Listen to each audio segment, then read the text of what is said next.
aku sempat mau masuk ke kedokteran hewan. Bingung kan? Aku nggak mau kedokteran manusia, tapi mau kedokteran hewan. Jadi saranku adalah fokuskan aja dirimu itu ke belajarnya. Jangan fokus ke kalau gagal gimana.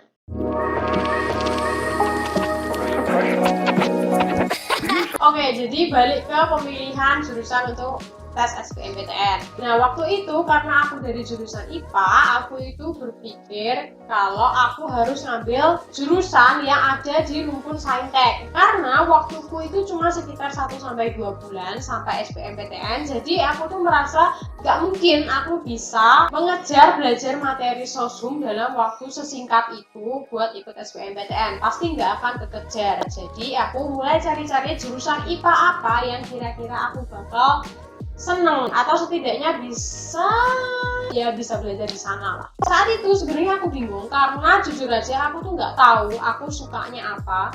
Yang aku tahu adalah aku nggak suka fisika karena waktu SMA itu aku ambil UN fisika dan UN ku itu nilainya jelek. Sebenarnya aku tuh waktu belajar persiapan UN tuh aku ngerti, tapi waktu UN ya itu kayak susah banget fisikanya, terus akhirnya nilainya jelek. Jadi sejak saat itu aku kayak oke, mungkin aku nggak cocok belajar fisika. Jadi menurutku saat itu aku harus menghindari jurusan teknik karena ya aku juga nggak terlalu suka juga untuk masuk jurusan teknik. Terus habis itu pilihannya adalah jurusan-jurusan kesehatan. Pertama, kedokteran. Kalau aku sendiri, aku nggak mau masuk kedokteran saat itu karena emang nggak mau aja gitu. Menurutku itu bukan passionku untuk belajar klinis kedokteran dan aku nggak terlalu suka lihat darah atau luka yang terbuka kayak gitu. Aku nggak terlalu suka menangani penyakit kayak gitu intinya. Terus habis itu aku sempat mau masuk ke kedokteran hewan. Bingung kan? Aku nggak mau kedokteran manusia, tapi mau kedokteran hewan. Tapi akhirnya aku juga nggak daftar ke kedokteran hewan itu. Aku lupa alasannya apa. Kayaknya juga mbakku nggak boleh, jadi aku nggak daftar. Terus aku juga nggak mendaftar ke pertanian peternakan itu. Terus ada pilihan lagi untuk jurusan seputar geografi gitu. Aku juga nggak terlalu suka. Terus akhirnya pada suatu waktu mamaku itu nawari, gimana kalau kamu masuk farmasi aja? 3 tahun aku bilang ke diriku sendiri jangan sampai aku masuk farmasi, tapi ujung-ujungnya aku ditawari masuk farmasi sama mamaku. Terus setelah mamaku ngomongin kelebihan dan kekurangan farmasi gini, akhirnya aku itu mau untuk ngambil jurusan farmasi ini. Jadi intinya pertimbanganku untuk ngambil jurusan farmasi itu karena pertama aku IPA dan aku mau SBMPTN Saintek. Terus kedua, aku gak suka fisika. Ya walaupun di farmasi aku juga agak belajar fisika, tapi gak sebanyak itu. Jadi ya gak apa-apa aku masuk farmasi. Karena pikiranku saat itu farmasi itu cuma belajar biologi dan kimia. Tapi itu tentunya sebelum aku mengenal kimia organik. Jadi waktu itu aku berpikir, oh ya oke, bisa lah dipelajari gitu. Habis itu, karena yang terakhir sebenarnya aku itu, ya jujur aja, aku habis kuliah kan mau kerja ya kan. Nah terus mamaku tuh bilang lapangan pekerjaan farmasi itu banyak. Terus aku juga udah pernah bilang juga lapangan pekerjaan farmasi di videoku yang 5 hal yang perlu kamu tahu sebelum kamu masuk farmasi UGM. Silahkan lihat itu aja nanti. Nah intinya aku tuh pengen kerja di industri farmasi.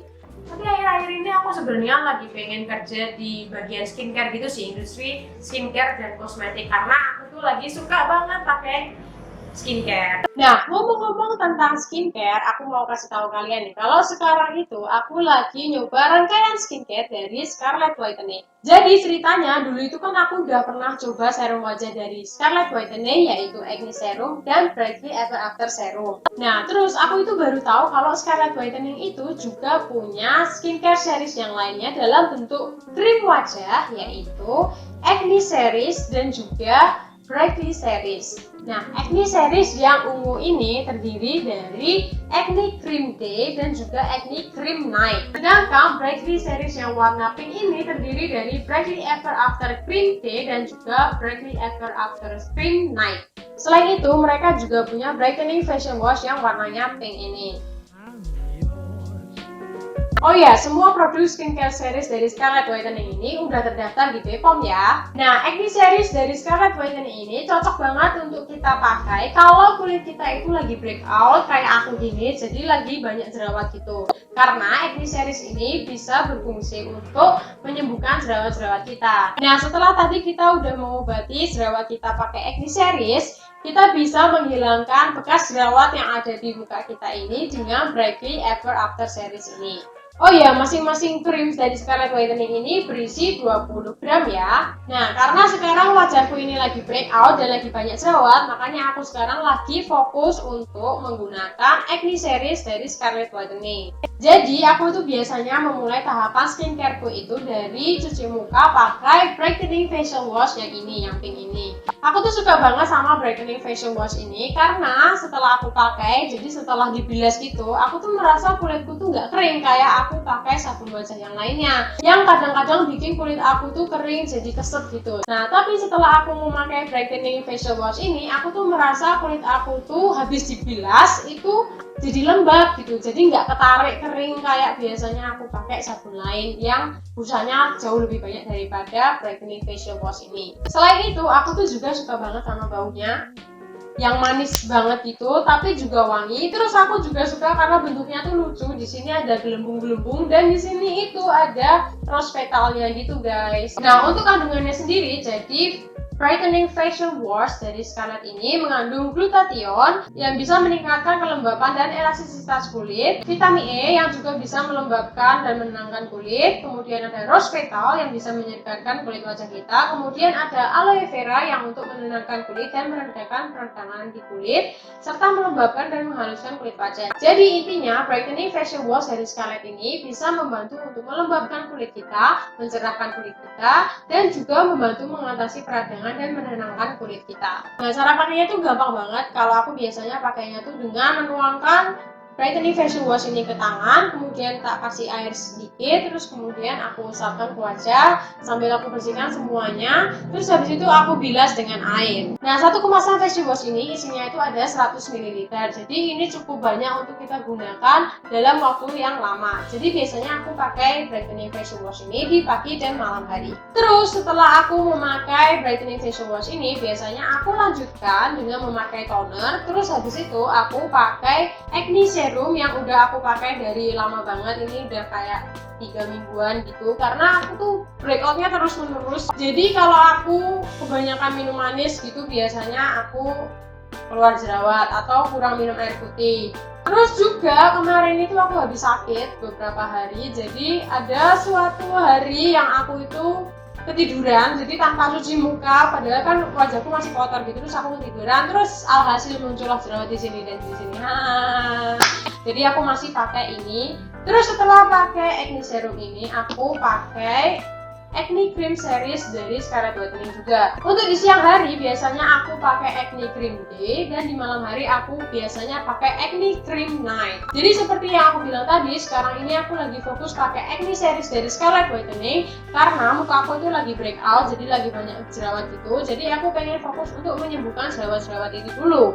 Nah, nanti kalau jerawatnya udah sembuh dan meninggalkan bekas nih, biasanya aku baru akan fokus untuk memakai Brightly series dari Scarlett Whitening dengan memakai serum wajahnya dulu, kemudian juga memakai Brightly Ever After Cream Day di siang hari, dan juga memakai Brightly Ever After Cream Night di malam hari. Kemudian kandungan dari acne cream day yang lagi aku pakai sekarang ini adalah ada double action salicylic acid yang bekerja baik untuk jerawat, kemudian ada natural squalane yang dapat membantu untuk melembabkan kulit, kemudian ada hexapeptide 8 untuk membantu mengurangi kerutan di kulit, kemudian ada natural vitamin C yang dapat membantu melindungi kulit kita dari radikal bebas dari paparan sinar matahari atau sinar UV, kemudian ada triceramide yang juga membantu melembabkan kulit, terakhir ada aqua peptide glow yang juga dapat membantu melembabkan kulit dan memberi kesan glowing pada kulit kita. Nah, kemudian untuk kandungan acne cream night itu sebenarnya hampir-hampir mirip sih sama kandungan di acne cream day tadi. Tapi di acne cream night ini juga mengandung CM Agnato yang bisa berfungsi sebagai antibakterial dan antiinflamasi yang bisa membantu untuk meredakan peradangan akibat jerawat di kulit kita. Nah, untuk Brightly Ever After Cream series ini mengandung glutathione, niacinamide, kemudian natural vitamin C yang dapat membantu untuk melembabkan dan mencerahkan kulit kita. Kemudian ada hexapeptide 8, 4-way, green caviar, dan aqua peptide glow yang dapat membantu melembabkan kulit kita dan juga membantu membuat kulit kita menjadi lebih cerah. Sedangkan yang Brightly Ever After Cream Day ini sebenarnya kandungannya juga mirip-mirip sih sama yang Night tadi, tapi di Brightly Ever After Cream Day ini juga mengandung rainbow algae yang dapat meningkatkan kecerahan kulit kita, dan juga ada rosehip oil yang kaya akan asam lemak esensial dan antioksidan yang dapat membantu melindungi kulit kita. Cara pemakaian semua krim Scarlett ini gampang banget. Jadi setelah pakai serum tadi, udah kering nih wajahnya, serumnya udah meresap, kalian ambil secukupnya krim wajah Scarlett, terus kalian oleskan di wajah kalian, terus kalian usapkan sampai merata. Nah, masing-masing krim dari Scarlett ini isinya 20 gram ya guys. Nah, aku tuh suka sama krim dari Scarlett Whitening karena waktu aku pakai teksturnya itu pas banget menurutku. Jadi nggak terlalu kental dan nggak terlalu cair juga, jadi dia itu enak buat disebarin di kulit, itu bisa menyebar dengan rata dan juga bisa menyerap dengan cepat juga. Setelah memakai acne series dari Scarlett Whitening ini yang terdiri dari serumnya dan juga acne creamnya, aku itu merasa kalau jerawat-jerawat yang bermunculan di wajahku ini jadi cepat kempes. Kayak ini jerawat yang di sini ini kemarin ini sekitar 3 atau 4 hari yang lalu ini tuh kayak gede banget dan sekarang udah kempes, tinggal bekas jerawatnya aja. Terus di sini juga ada bekas jerawat dari 3 atau 4 hari yang lalu, jadi mereka itu munculnya barengan, yang di dekat alis aku sama yang di pipi ini. Nah terus karena kemarin malam barusan muncul nih jerawat satu lagi di pipi dan di dagu ini, jadi aku masih akan melanjutkan perawatan wajah dengan acne series dari Scarlett Whitening untuk mengobati jerawat yang di pipi ini sama yang di dagu. Kemudian setelah mereka kempes juga, aku baru akan mulai memakai Brightly series dari Scarlett Whitening ini untuk menghilangkan bekas jerawatnya. Nah, buat kalian yang pengen coba juga, kalian bisa mendapatkan masing-masing produk Scarlett Whitening ini dengan harga 75.000 saja. Kalian bisa membeli produk-produk skincare Scarlett Whitening ini dengan WhatsApp ke nomor 0877 00353 000, kemudian ke line @scarlett_whitening, atau kalian juga bisa ke Shopee Mall mereka yaitu Scarlett Whitening Official Shop. Terus kalau kalian pengen cari info lebih lanjut tentang produk Scarlett Whitening ini, atau kalian pengen beli sekarang juga, kalian bisa cek link yang ada di description box video ini. Di sana kalian akan menemukan link Instagram dari Scarlett Whitening dan juga link Shopee dari Scarlett Whitening ini. Jangan lupa coba juga ya. Oke, sekarang kita balik ke ceritaku tadi ya. Jadi intinya setelah mendengar cerita-cerita mamaku tentang farmasi dan juga setelah mencari informasi-informasi lebih lanjut tentang farmasi UGM, aku akhirnya memutuskan untuk mendaftar SBMPTN atau UTBK ke farmasi UGM. Jadi setelah aku mendaftar SBMPTN atau UTBK ke farmasi UGM itu, aku mulai belajar lebih serius untuk SBMPTN dengan mengikuti les atau bimbingan belajar dengan program khusus SBMPTN. Nah, saat itu, ini aku bukan mau endorse loh ya, tapi saat itu aku ikut bimbingan belajar program khusus SBMPTN di bimbingan belajar Neutron. Kalian pasti tahu kan, bimbingan belajar itu kan ada banyak kan, ada Neutron, GO, terus ada mungkin sekarang bisa di Zenius atau Ruang Guru dan lain sebagainya itu. Nah, alasan aku memilih Neutron karena waktu itu tuh Neutron menyediakan program 5 jam belajar SBMPTN sehari, 5 hari seminggu kalau nggak salah, atau 6 hari ya, Sabtu juga masuk ya. Pokoknya dia itu punya program yang 5 jam, terus mamaku nyuruh aku ikut program itu, yang 5 jam itu. Karena yang lain itu saat itu programnya cuma 3 jam sehari gitu, terus aku disuruh ikut yang 5 jam itu. Jujur aja dulu itu aku lesnya sering bolong-bolong karena aku merasa aku capek banget kalau misalnya harus belajar intensif 5 jam sehari yang sistemnya kelas gitu, terus di rumah masih harus belajar lagi. Jadi untuk menghindari rasa burnout dan bosan belajar SBMPTN itu, aku tuh dulu seringnya cuma datang ke kelas-kelas yang menurutku gurunya itu ngajarnya enak, cara ngajarnya itu sesuai apa yang aku mau, terus juga di materi yang susah. Karena saat itu menurutku aku tuh udah tahu metode belajar yang paling cocok buat aku tuh apa, yang paling efektif itu apa, dan aku tahu kalau aku memaksakan 5 jam berturut-turut belajar secara intensif itu malah nggak akan efektif. jatuhnya aku cuma bosen dan membuang-buang waktu di sana. Mending aku belajar sendiri di rumah, atau aku memanfaatkan waktu untuk istirahat atau refreshing sedikit. Jadi dulu itu aku paling suka datang ke kelas yang cara belajarnya itu adalah dengan belajar cara mengerjakan soal. Paham nggak maksudnya? Jadi dulu itu kita mengerjakan soal dulu, terus habis itu kita bahas bersama-sama. Nah, aku tuh suka kalau ada pembahasan soalnya itu secara bersama-sama, karena dengan dibahas itu aku bisa tahu cara mengerjakan suatu tipe soal tertentu. Jadi besok kalau di SBMPTN tipe soal itu keluar, walaupun angkanya beda atau nama kasusnya beda atau ceritanya beda, aku tetap bisa ngerjain soal itu karena aku tahu cara mengerjakan tipe soal seperti itu kayak apa. Nah, terus setelah tes SBMPTN atau UTBK, aku itu masih belajar, tapi belajarnya itu belajar mandiri karena bimbingan belajar itu waktunya cuma sampai tes SBMPTN itu. Untuk apa? Untuk ikut ujian mandiri. Nah, pendaftaran ujian mandiri saat itu ada di antara pendaftaran SBMPTN dan pengumuman SBMPTN. Jadi di tengah-tengahnya gitu. Kalau sekarang kan kalau nggak salah pendaftaran ujian mandiri itu setelah pengumuman SBMPTN kan. Jadi kalian harus punya nilai SBMPTN untuk mendaftar ujian mandiri. Kalau nggak salah loh, coba kalian cek sendiri sekarang ini sistemnya kayak gimana ya. Nah, terus singkat cerita, aku itu nggak keterima di SNMPTN Psikologi UGM. Tapi ya aku sebenarnya nggak kaget sih, karena aku udah menduga aku nggak bakal keterima. Karena kalau keterima ya bersyukur, kalau enggak ya nggak apa-apa. Aku nggak terlalu berharap di SNMPTN. Nah, terus habis itu udah daftar SBMPTN, terus aku tes ujian mandiri juga. Terus setelah aku tes ujian mandiri, hasil pengumuman SBMPTN itu baru keluar. Jadi aku tes ujian mandiri dulu, baru tahu pengumuman SBMPTN. Nah, pas pengumuman ini aku tuh lagi di kereta kan, mau ke Jogja. Nah, pas di kereta itu aku tuh jujur aja nggak bawa berkas-berkas SBMPTN ku, karena pikiranku saat itu aku ke Jogja buat tes yang lain, tes universitas yang lain. Jadi aku nggak bawa berkas-berkasnya. Dan pada saat itulah pengumuman SBMPTN keluar.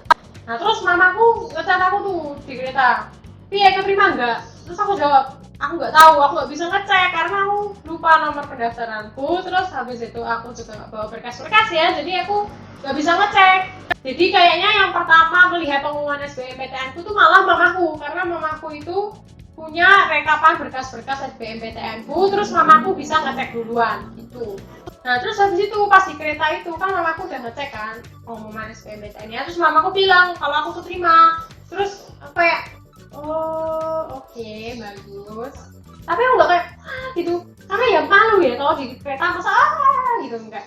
Jadi aku ya biasa aja waktu itu karena aku masih di kereta. Tapi jujur waktu itu aku bener-bener senang banget sih sebenarnya, karena aku bisa keterima di SBMPTN Farmasi UGM. Terus setelah pengumuman SBMPTN itu keluar, baru setelah itu pengumuman ujian mandiri itu keluar. Tapi di ujian mandiri aku itu nggak keterima, karena mungkin aku udah keterima di SBMPTN, jadi aku di ujian mandirinya itu nggak keterima lagi di Farmasi UGM tuh.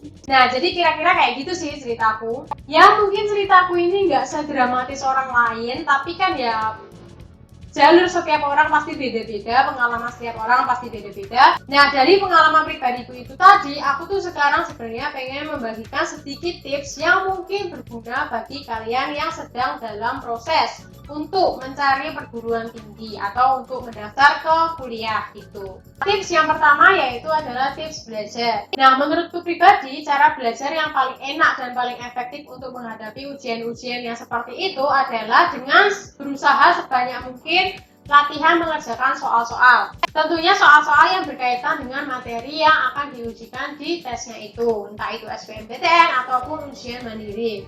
Nah, soal-soal seperti itu bisa kalian dapatkan mungkin dengan cara mengumpulkan soal-soal SBMPTN atau ujian mandiri dari suatu universitas dari tahun-tahun sebelumnya, atau mungkin kalian juga bisa beli buku khusus persiapan SBMPTN, atau mungkin kalian bisa mengikuti bimbingan belajar dengan program khusus masuk kampus untuk tes SBMPTN atau ujian mandiri seperti itu. Nah, setelah mengerjakan soal-soal itu, cobalah mengerjakan soalnya dulu tanpa melihat pembahasannya. Kemudian kalau sudah selesai mengerjakan, kalian baru lihat pembahasannya, apakah jawaban kalian tadi itu benar atau salah. Dan yang pengen aku tekankan di sini adalah ketika melihat pembahasan suatu soal, kalian itu jangan cuma melihat hasil akhirnya, Tapi kalian itu sebisa mungkin harus memahami cara mengerjakan soalnya. Karena dengan memahami cara mengerjakan tipe soal tertentu, nantinya ketika soal itu keluar juga di tes yang sebenarnya, SBMPTN, UTBK, ataupun ujian mandiri, kalian itu bisa mengerjakan tipe soal itu. Walaupun angkanya dibeda-bedakan, ataupun walaupun kasusnya itu agak sedikit berbeda, tapi tipe soalnya mirip-mirip. Kalian pasti masih ingat cara mengerjakannya. Dan kalian bisa mengerjakan tipe soal yang seperti itu.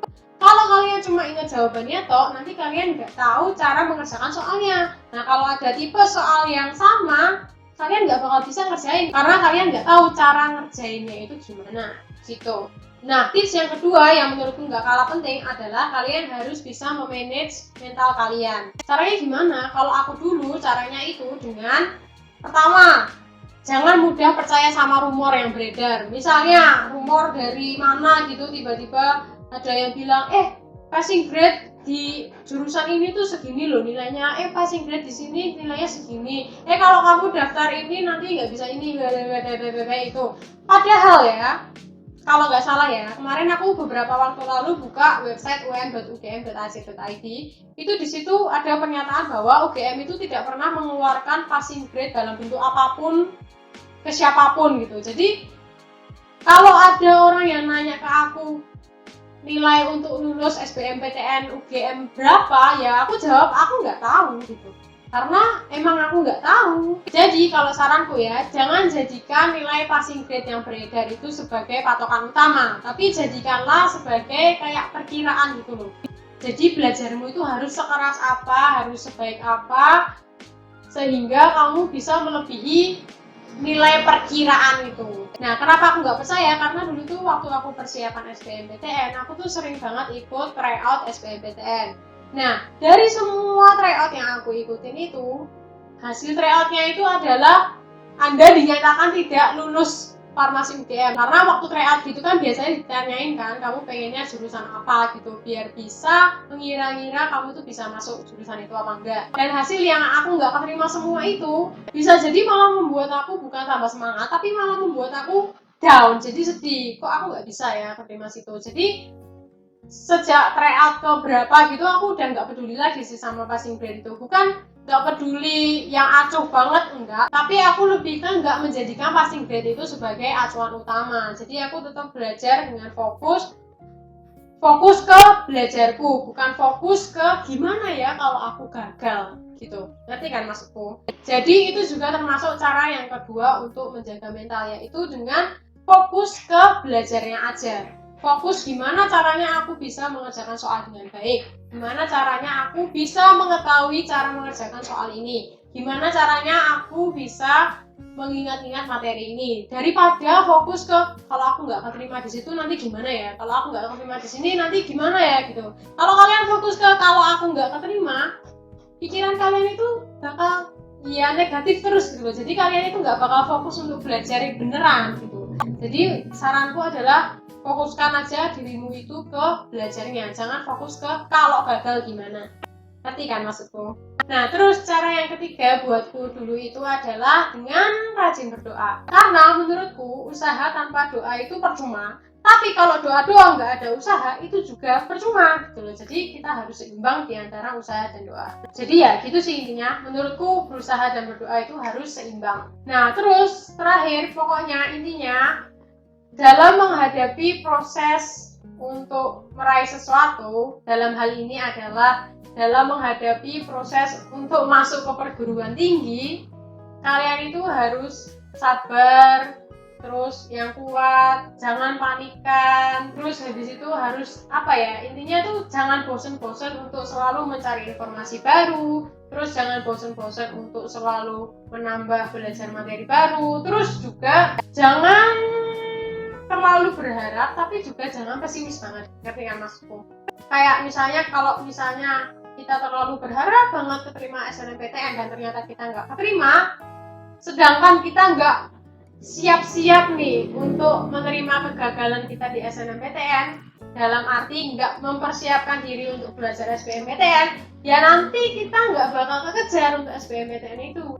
Jadi lebih baik menurutku kita itu harus melakukan usaha yang terbaik untuk setiap tahapannya, Kalau bisa SNMPTN ya daftar SNMPTN, tapi juga sekaligus mempersiapkan diri untuk SBMPTN dan ujian mandiri. Sehingga kalau SNMPTN-nya nggak keterima, masih ada SBMPTN. Kalau SBMPTN-nya nggak terima, masih ada ujian mandiri gitu. Jadi fokus saja ke belajarnya, jangan fokus ke gagalnya. Dan juga selain fokus tes untuk masuk ke UGM, aku itu sebenarnya juga tes untuk masuk ke universitas swasta. Kalau aku nggak keterima di semua jalur penerimaan universitas negeri itu, aku masih bisa kuliah di universitas swasta. Itu juga membuatku agak tenang sih, karena kayak kalau nggak keterima di UGM ya udah nggak apa-apa, aku bisa kuliah di tempat lain. Jadi buat kalian yang sedang dalam proses untuk mencari ataupun udah dalam proses mendaftar ataupun sedang menunggu pengumuman untuk masuk ke perguruan tinggi, aku cuma mau bilang tetap semangat ya. Nah, sekian dulu untuk video kali ini. Terima kasih udah mau dengerin ceritaku dari awal sampai akhir ini. Dan semoga video ini bermanfaat. Nah, di video selanjutnya mungkin aku akan membuat video tentang Q&A tentang kehidupan mahasiswa gitu, terutama pengalaman-pengalamanku selama aku jadi mahasiswa di Farmasi UGM. Nah, buat kalian yang pengen tanya tentang apapun, terutama tentang perkuliahan dan tentang Farmasi UGM, silakan tinggalkan pertanyaan kalian di kolom komentar video ini, atau kalian juga bisa ke Instagram aku di @vina.al24.